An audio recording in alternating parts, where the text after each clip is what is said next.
Hello guys, Hindi भाई sovereign channel में आपका फिर से एक बार स्वागत है। हम लेके आए भारतीय संविधान में टॉपिक है भारतीय संसद। तो इसकी प्रैक्टिस करते हैं दोस्तों। तो पहला क्वेश्चन है, भारत के सॉलिसिटर जनरल कौन है? तो कौन है दोस्तों? भारत के सॉलिसिटर जनरल कौन है? तो कौन है?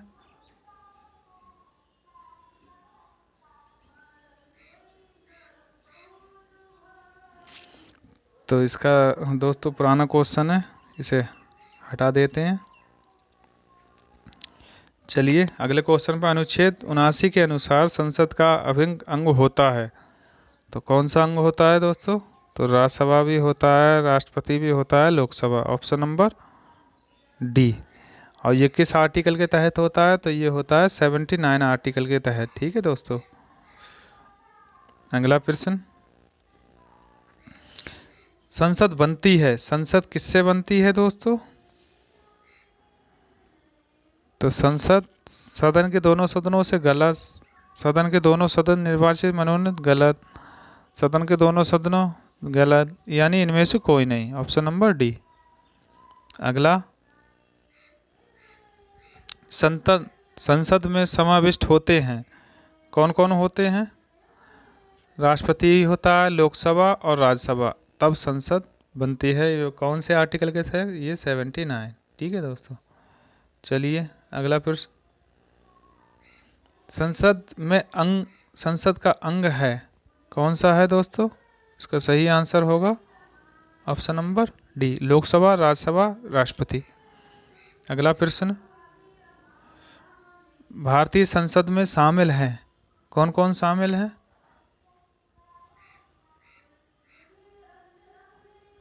तो इसका सही आंसर दोस्तों क्या होगा? भारतीय संसद में शामिल हैं,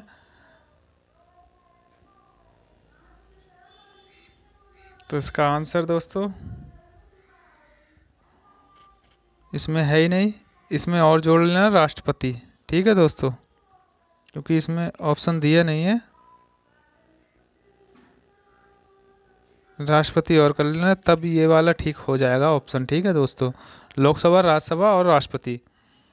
ठीक है। चलिए अगला प्रश्न, संसद के दो सत्रों के बीच की अवधि कितने माह से अधिक नहीं होनी चाहिए? कितने माह से? तो ऑप्शन नंबर इसका होगा ऑप्शन नंबर डी, 6 माह से अधिक। ठीक है दोस्तों। और ये कौन से भाग में है? भाग 5 के तहत है और 85 अनुच्छेद के तहत है। ठीक है दोस्तों।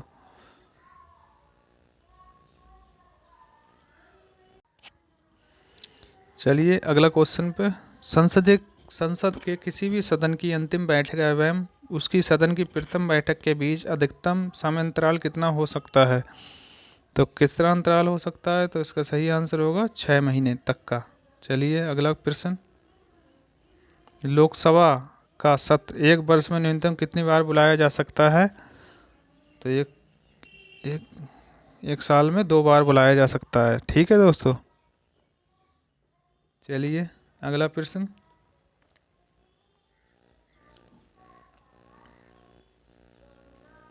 संविधान के अनुच्छेद 85 के अनुसार संसद के दो सदनों के बीच का समय अंतराल किससे अधिक नहीं होना चाहिए?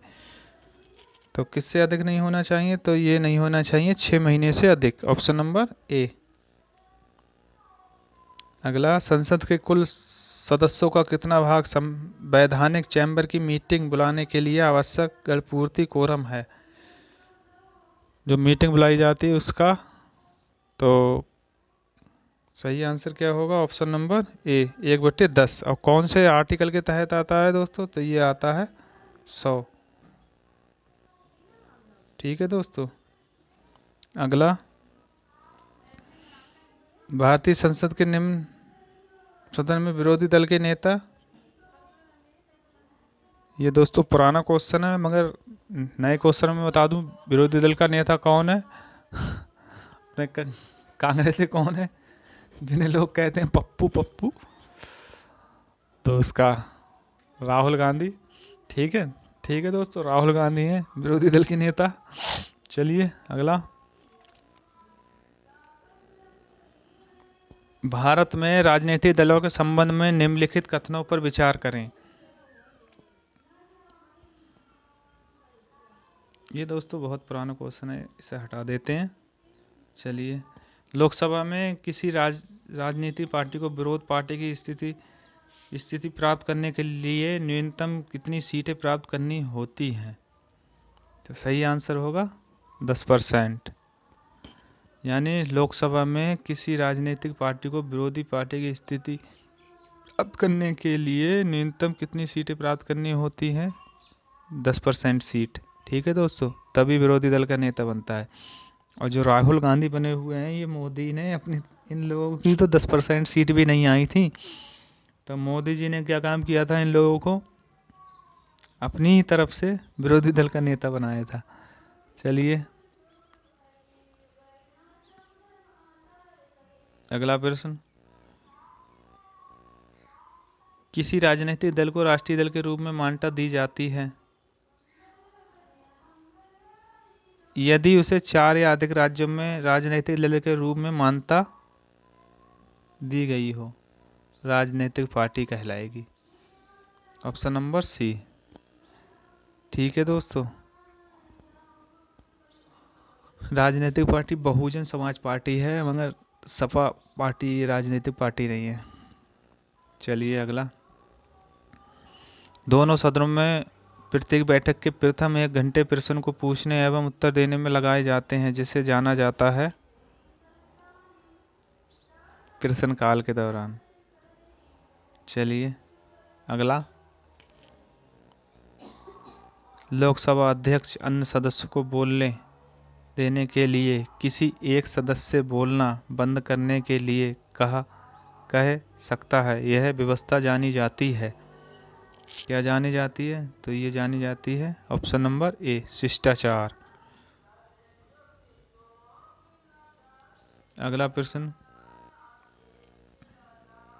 शून्यकाल क्या है? शून्यकाल क्या है? शून्यकाल जब सदन में सामाजिक महत्व के मामले पर अध्यक्ष की पूर्वानुमति के बिना विचार होता है। Option number C. अगला। और ये होता है, शून्यकाल का समय कब से कब तक होता है? ये होता है 12 बजे अथवा 12 बजे से 1 बजे तक। ठीक है दोस्तों। अगला प्रश्न। शून्यकाल क्या है? प्रश्नकाल के ठीक बाद का समय शून्यकाल होता है। प्रश्नकाल के ठीक बाद का समय शून्यकाल होता है। Option number C. अगला प्रश्न। भारत की संसद में सत्र के दौरान शून्यकाल की अधिकतम अवधि कितनी निर्धारित की गई है? अधिकतम अवधि कितनी निर्धारित की गई है? तो ये की गई है 1 घंटे। Option number A, B. प्रजातंत्र की संसदीय कार्य प्रणाली में भारत की अंशदान क्या है? अंशदान क्या है? तो इसका सही आंसर होगा ऑप्शन नंबर ए, शून्यकाल। इस शब्द का प्रयोग जो हुआ था शून्यकाल का, वो हुआ था 1960 के पश्चात हुआ था दोस्तों। दोनों सदनों में, लोकसभा और राज्यसभा में शून्यकाल यानी प्रश्नकाल के बाद का समय को शून्यकाल कहते हैं, और ये 1 घंटे का होता है। अगला प्रश्न। निम्नलिखित में से कौन लोकसभा के प्रथम प्रवक्ता थे? तो कौन थे? तो इसका सही आंसर दोस्तों क्या होगा? जीवी महाबलंकर। Option number D. अगला प्रश्न। लोकसभा का सेक्रेटरी जनरल, जो लोकसभा सचिवालय का प्रमुख होता है, किसके द्वारा नियुक्त किया जाता है? किसके द्वारा नियुक्त किया जाता है? तो इसका सही आंसर होगा, लोकसभा का सेक्रेटरी जनरल जो लोकसभा सचिवालय का प्रमुख होता है, किसके द्वारा नियुक्त किया जाता है? तो ये किया जाता है स्पीकर के द्वारा, यानी लोकसभा अध्यक्ष के द्वारा।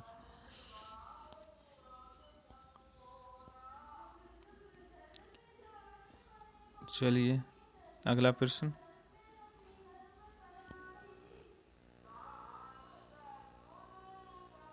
भारत की संचय निधि पर निम्नलिखित में से कौन सा व्यय लगाया जाता है?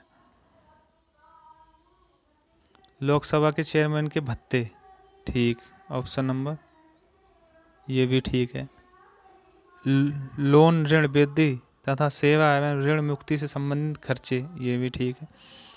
उच्च न्यायालय के जजों की पेंशन, ये भी ठीक है। किसी भी न्यायालय विवाचन के पुरस्कार के भुगतान के लिए आवश्यक कोई धन, ये भी ठीक है। भारत के कंट्रोलर तथा ऑडिटर जनरल के ऑफिसर की प्रशासनिक खर्चे, सही है। यानी उपरोक्त में से सभी हैं दोस्तों, सभी ठीक हैं। चलिए अगला प्रश्न, और ये अनुच्छेद 112(3) के तहत संचय निधि पर भारित व्यय में प्रश्न का पांचों व्यय शामिल है। ठीक है दोस्तों। अगला प्रश्न, निम्नलिखित में से कौन भारत के कंसोलिडेटेड फंड का नियंत्रण ऑब्लिक पर्यवेक्षण करता है? तो कौन करता है? तो ये करता है ऑप्शन नंबर भारत के नियंत्रण एवं महालेखा परीक्षक, ऑप्शन नंबर बी। अगला प्रश्न, कोई विधेयक धन विधेयक है या नहीं, इसका निर्णय कौन करता है? तो ये करता है लोकसभा अध्यक्ष। और किस आर्टिकल के तहत आता है ये 110(3) के तहत आता है। ठीक है दोस्तों। अगला प्रश्न, कोई विधेयक धन विधेयक है या नहीं, ये कौन बताता है? तो ये बताता है लोकसभा अध्यक्ष, ऑप्शन नंबर बी। अगला प्रश्न, बजट पहले किसके द्वारा पारित किया जाता है? तो किसके द्वारा पारित किया जाता है बजट पहले? तो इसका सही आंसर होगा लोकसभा द्वारा। और 112 अनुच्छेद के तहत राष्ट्रपति द्वारा वित्तीय वर्ष के संबंध में संसद दोनों सदनों में प्रस्तुत करवाया जाता है। ठीक है दोस्तों। चलिए अगला प्रश्न थ्योरी पढ़ लेते हैं। बजट या वार्षिक वित्तीय विवरण अनुच्छेद 112 के तहत राष्ट्रपति द्वारा प्रत्येक वित्तीय वर्ष के संबंध में संसद के दोनों सदनों में प्रस्तुत करवाया जाता है तथा उसके संचित निधि पर भारित व्ययों के अतिरिक्त अन्य प्राकलनों को लोकसभा के समक्ष अनुदान की मांगों के रूप में रखा जाता है। अनुच्छेद 113 तथा लोकसभा द्वारा उन्हें पारित किए जाने के बाद अनुच्छेद 114 के तहत विनियोग विधेयक प्रस्तुत किया जाता है। ठीक है दोस्तों। अगला प्रश्न, जब ना तो लोकसभा के अध्यक्ष और ना ही उपाध्यक्ष उपलब्ध हों तो ऐसी स्थिति में लोकसभा की अध्यक्षता कौन करता है? तो कौन करेगा लोकसभा की अध्यक्षता?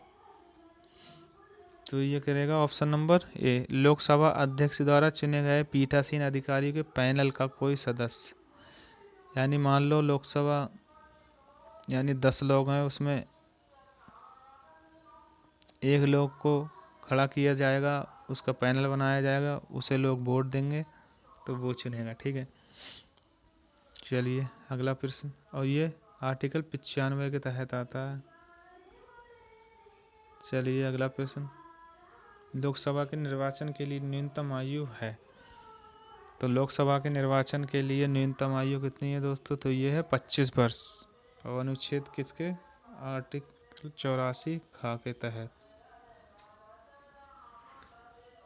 दोस्तों हमारी क्लास यहीं पर समाप्त होती है। क्लास कैसी लगी हो कमेंट्स में ज़रूर बताना। मिलते हैं दोस्तों अगली क्लास में, तब तक के लिए धन्यवाद।